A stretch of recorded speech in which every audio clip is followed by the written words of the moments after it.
The number you have dialed is currently busy.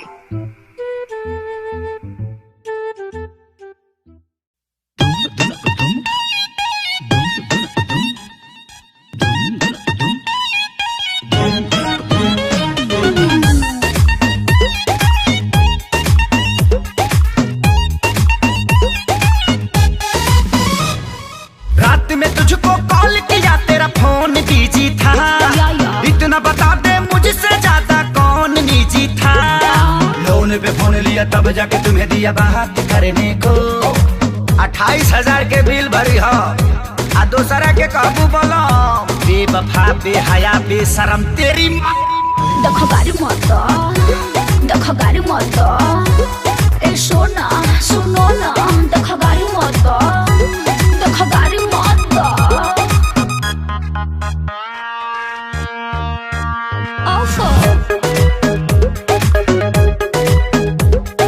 दूर के मौसी के चाची के बेटा रहे वो, पूरा हमरा घर के चहेता रहे वो। रिश्ते में भैया लगते हैं, बड़ा लेट नाइट तक जगते हैं।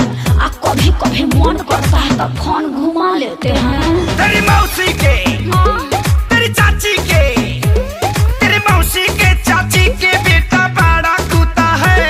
अच्छी से तू बतिया रही मेरे पाँव का जूता है। ये क्या कहते हैं? लगावत तारू दूसरा से लासा, हमारा के दे तारू झांसा।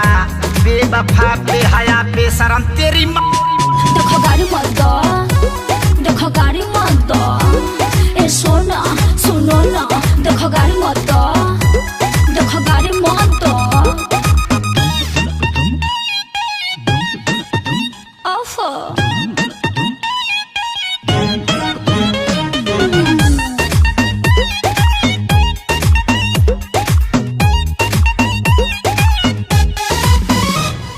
विद्या कसम खाता नी तो हिला भर हवा हो। चढ़ली जवानी के कभर हवा हो। अरे जान गईनी कवाना कट घरी के बारू।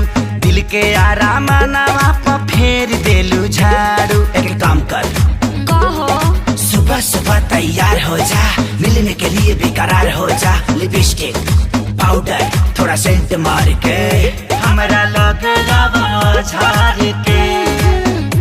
चुपचाप जाओ ना, डिब्बा में फोन दिया था ना, जल्दी आके वापस कर।